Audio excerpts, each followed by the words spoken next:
Hello and welcome to World Today. I'm Geeta Mohan and we begin with indo-pak tensions that has left the world a worried lot. After Iran, China, the UN Secretary General, now America is seeking de-escalation of tensions.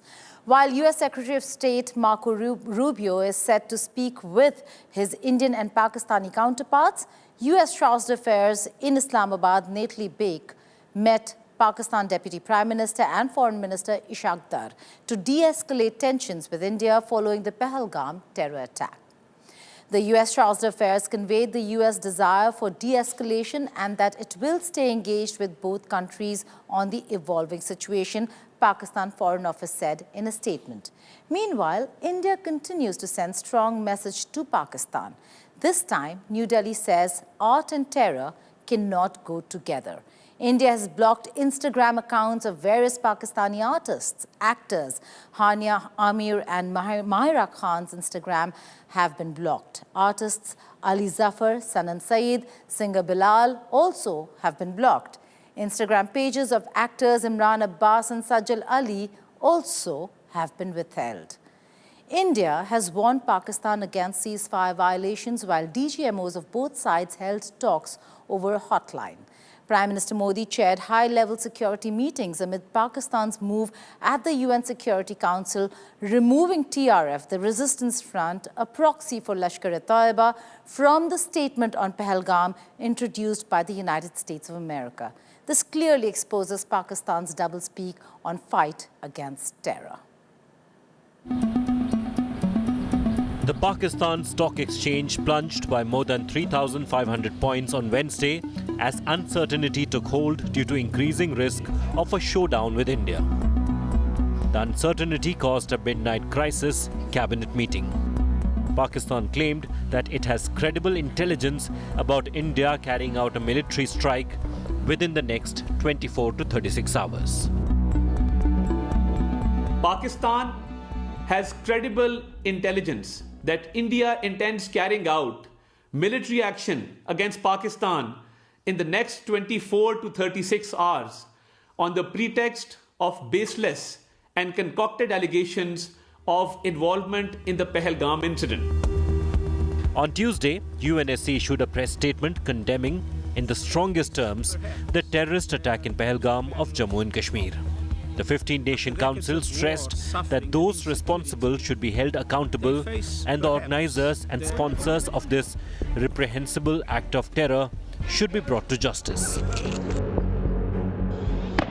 26 people were brutally killed, and UNSC expressed their deepest sympathy and condolences to the families of the victims and to the government of India and the government of Nepal, and wished a speedy and full recovery to those who were injured. The press statement is a declaration to the media made by the President of the Security Council on behalf of all 15 members. The US had floated the draft statement, which was then discussed by Council members. Pakistan currently sits in the UN Security Council as a non-permanent member, while India is not part of it for the time being. A press statement requires agreement from all council members and is a negotiated text. The statement did not have any mention of the perpetrator terror organization, TRF. Pakistan claimed that it pushed for the omission. मैंने कहा यहाँ हमें evidence दिखाएं कि ये दी resistance forum ने दी TRF ने किया है तो फिर हम इसको रहने देंगे या उनकी ओनरशिप दिखा दें कि इन्होंने एक मीडिया में चला भी दिया कि उन्होंने ओन कर लिया वो झूठा था नहीं ये नहीं है तो उस पे करीबन हमारे जी 2.5 दिन लगे वी रिफ्यूज टू बज इन मुझे बड़े बड़े कैपिटल से कॉलें आई कि देखें इस वक्त मैं जी nothing doing. Breaking news coming in. India has issued a NOTAM shutting down its airspace for Pakistan registered, operated or leased aircraft or airlines and military flights. The dates are between April 30th to May 23rd. That's the news that's coming in. Till May 23rd, all Pakistani aircraft which are operated, leased or registered in Pakistan will not be allowed into Indian airspace. This after Pakistan shut down its airspace for Indian commercial aircraft. Shivani Sharma joins us for more on this. Big news and move by India yet again, Shivani. After all the diplomatic moves, we are now looking at airspace being shut down for Pakistan.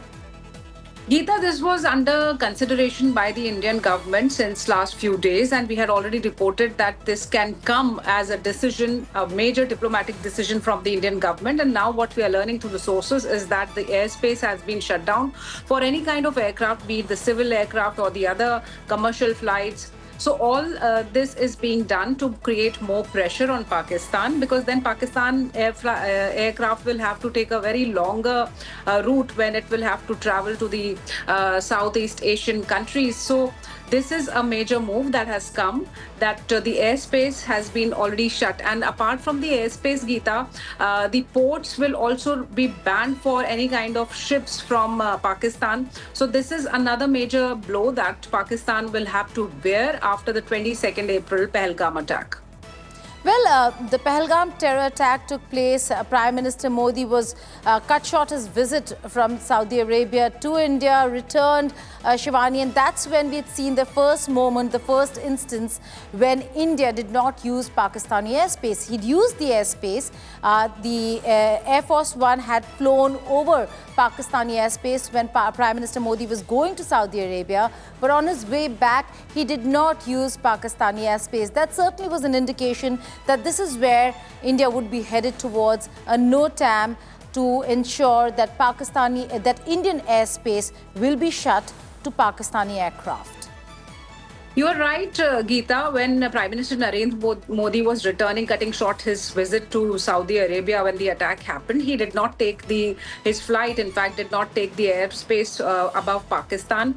And right after the CCS made certain decisions, the Pakistan government also decided that and it declared that no Indian flight will be allowed to use the airspace above Pakistan. But it was also expecting a similar action from India, and that is why even before this formal announcement was made of closing this airspace for Pakistani flights, the Pakistani flights had already started avoiding the Indian airspace, and we had been tracking few of these flights on flight radar that showed that none of these flights from Pakistan, they were taking the Indian airspace. They had already avoided the Indian airspace because they are fearing a lot of action from India on all fronts. So this has now come, which was under consideration, that India has formally issued a NOTAM for any kind of flight of Pakistan will not be allowed on the Indian airspace.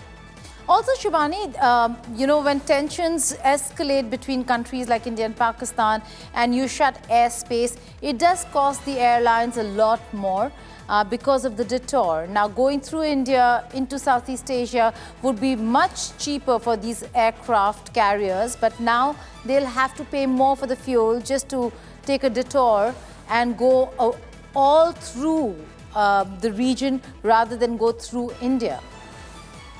Absolutely, Geeta. This will be a big blow on the economy of Pakistan because it will have to pay a lot more for the fuel when it will have to take the other route for not only for the flights, but also if the ships are banned on the Indian ports, they will also have to take a much longer route to those nations where they are now heading.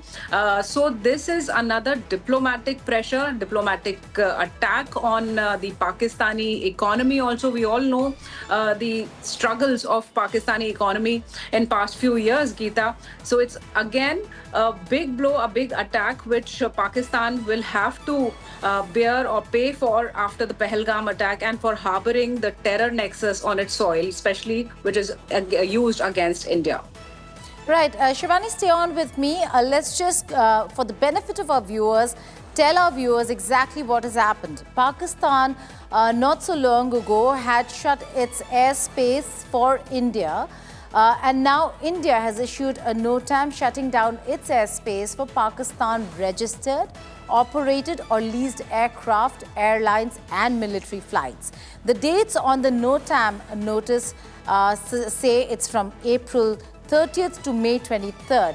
Very critical over here, Shivani, the fact that there are a series of things that have happened, from visas being revoked, Pakistanis having to go back to Pakistan, diplomats having been served persona non grata notice and have been asked to leave, and the defense attaches have left the country. But now we're looking at a window of April 30th to 23rd May. 1st May is when all the integrated checkposts will also shut down.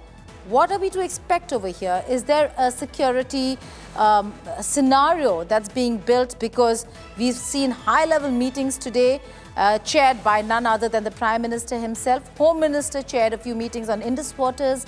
And now we're looking at a NOTAM shutting Pakistan in Indian airspace.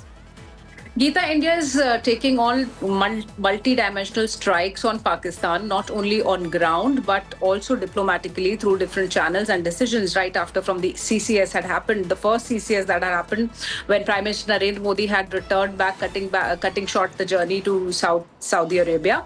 And this is, remember, a way of creating more and more pressure and panic in Pakistan, as we've been watching what Pakistan has been doing. The statements, the bizarre statements that are coming in, or the midnight press conferences that we have been witnessing, Geeta, about India can hit us hard, and calling out for help from global partners and the United Nations. So now this decision has come once again, where Pakistan's aircrafts will be banned on the Indian airspace, and the timeline suggests, Geeta, the strategic planning that goes on by the security forces in India, and the huddles that are happening each day with Prime Minister Narendra Modi personally monitoring what is going on to tackle this terror menace, not only on the Indian soil in Jammu and Kashmir, but also across the border from where they've been pushed in the Indian boundaries. Well, it's been a high-stakes game when it comes to India-Pakistan, escalating tensions. There are moves and counter-moves, offensives and counter-offensives that we are witnessing. Shivani Sharma, thank you so much for joining us. Keep a tab on what's happening when it comes to India and Pakistan, because a lot of movement is what we see overnight when Pakistan, a very rattled Pakistan, holds press conferences, announces decisions and makes statements against India. But that's the breaking news that has come in just now. We'll keep tracking details and developments on that front.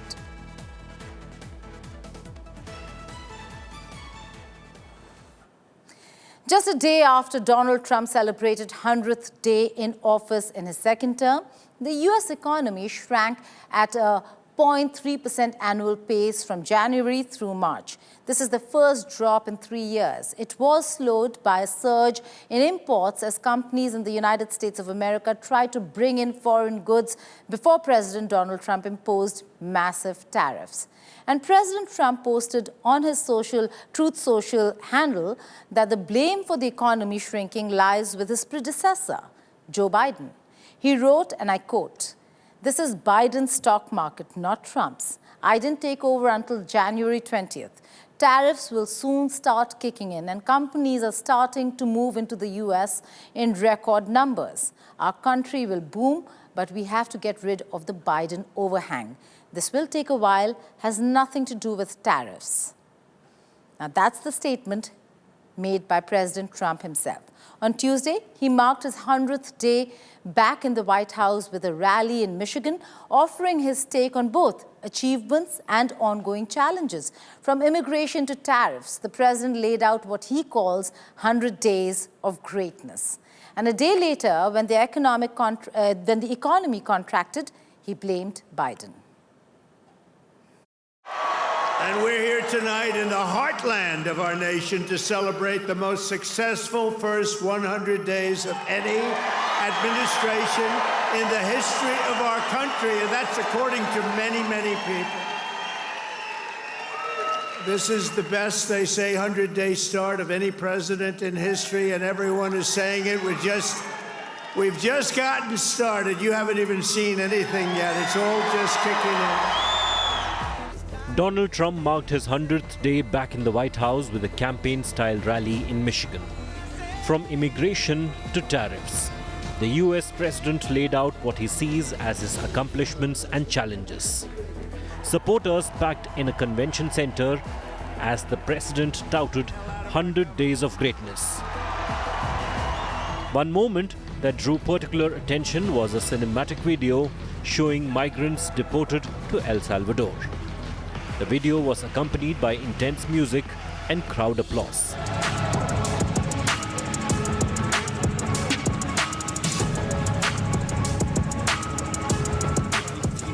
The images, first shared by El Salvador's president, were shown as part of Trump's push for stricter border enforcement.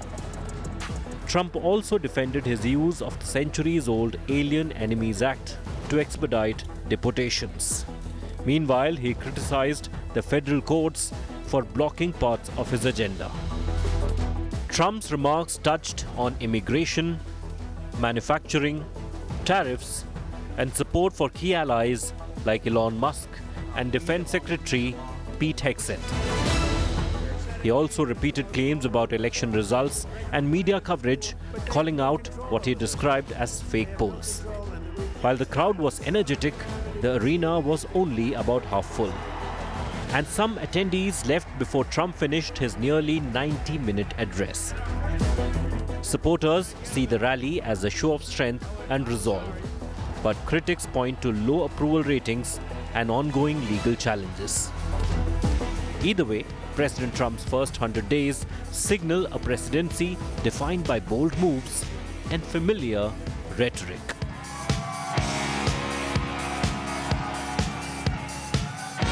Bureau Report, India Today.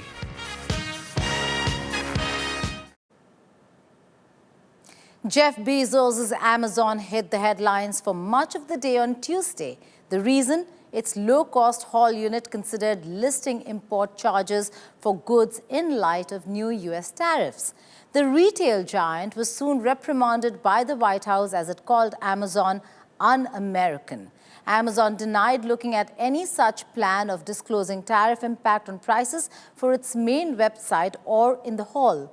Finally, all ended well, and Jeff Bezos earned a good guy appraisal from the U.S. president himself.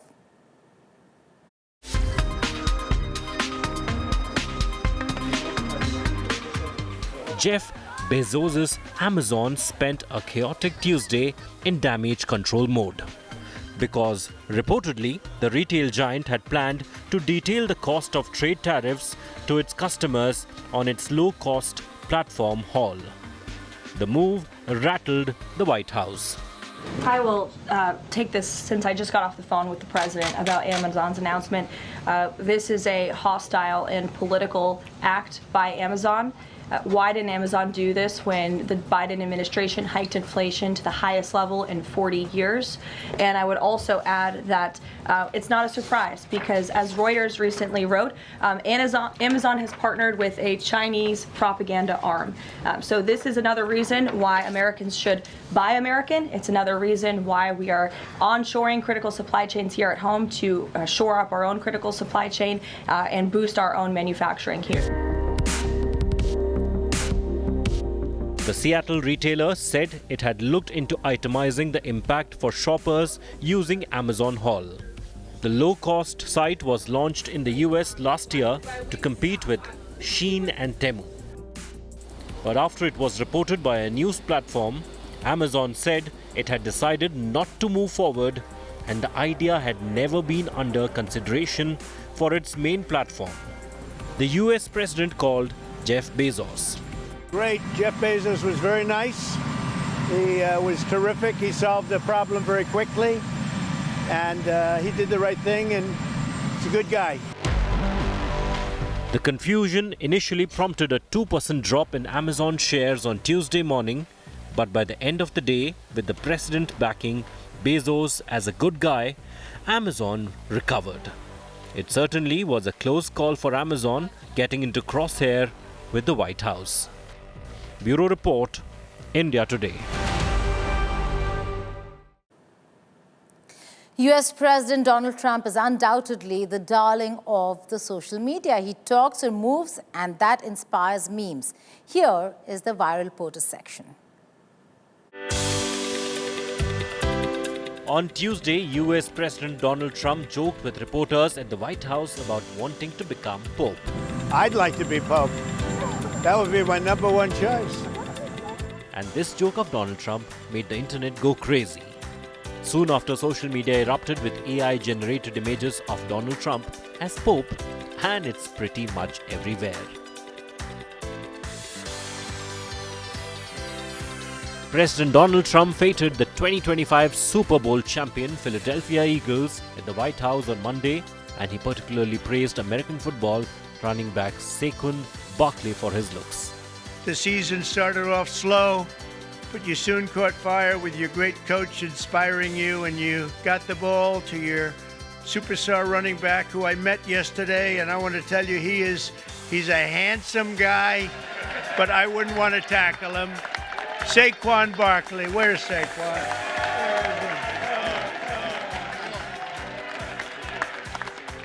Barkley is, as it is, a darling of the social media. With the presidential praise to his credit, he and the POTUS are the viral topic on the internet now. I ended all of the lawless so-called diversity, equity, and inclusion bullshit. The United States President has touted the end of diversity, equity and inclusion, or DEI bullshit. He was speaking to the crowd at his 100 Days of Greatness rally in Michigan on Tuesday. Netizens caught up on it fast and spread it like wildfire. To buy more? Well, you don't need snow. You don't need skis. You don't need ski champions either, right? You have a lot of them. We just want to keep the relationship the way it is. We've had a great relationship. I think now maybe closer than ever, but we've had a great relationship with Norway. I think just keep it the way it is, kid. You can't do better. During a media interaction, Donald Trump's hilarious comment on the kind of relation he wants with Norway is going viral. As soon as the POTUS made his comment, the room erupted in laughter.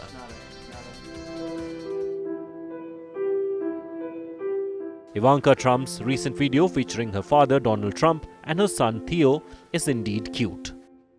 And the cuteness overdose has spread across the internet virally. In the video posted by Ivanka, captured inside the White House, little Theo is seen playing an original composition for his grandpa, the President of United States of America, and the two share a unique moment of their own.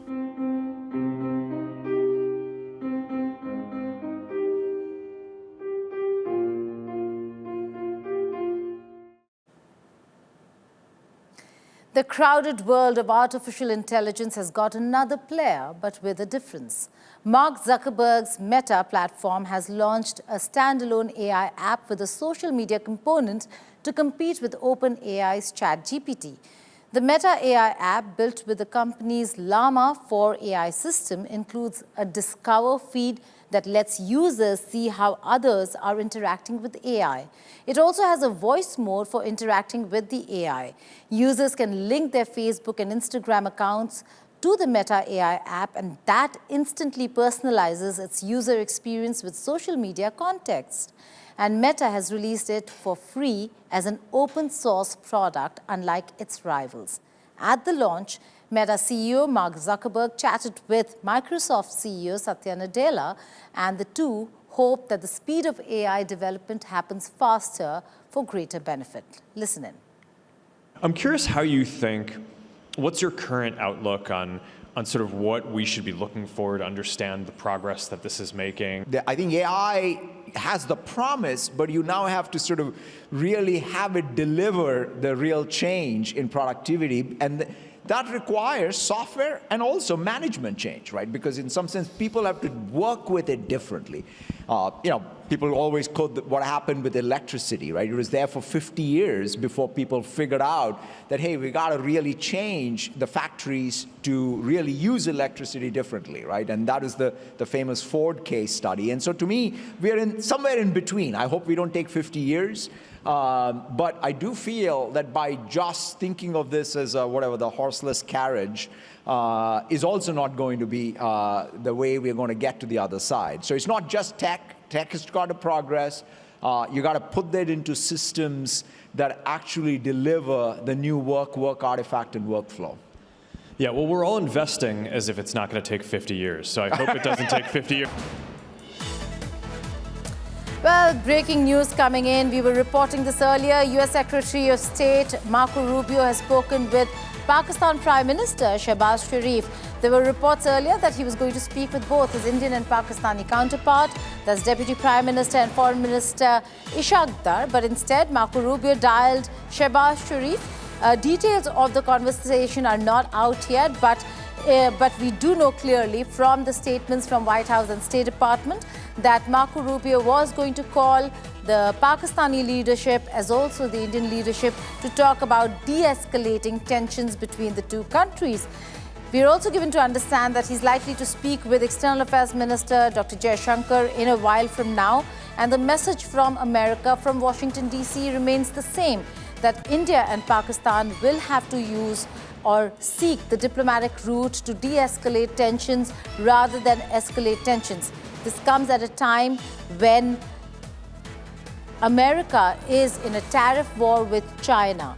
And at this point in time, at this juncture, it is very important that India remains focused on the tariff conversations, negotiations with the United States of America rather than focused on taking on Pakistan. So America working in its own interests, seeking de-escalation between India and Pakistan. We'll keep tracking that big story on the conversations. Conversation with Dr. Jaishankar also likely to happen soon. But on that note, it's a wrap on this edition of World Today. Goodbye and take care.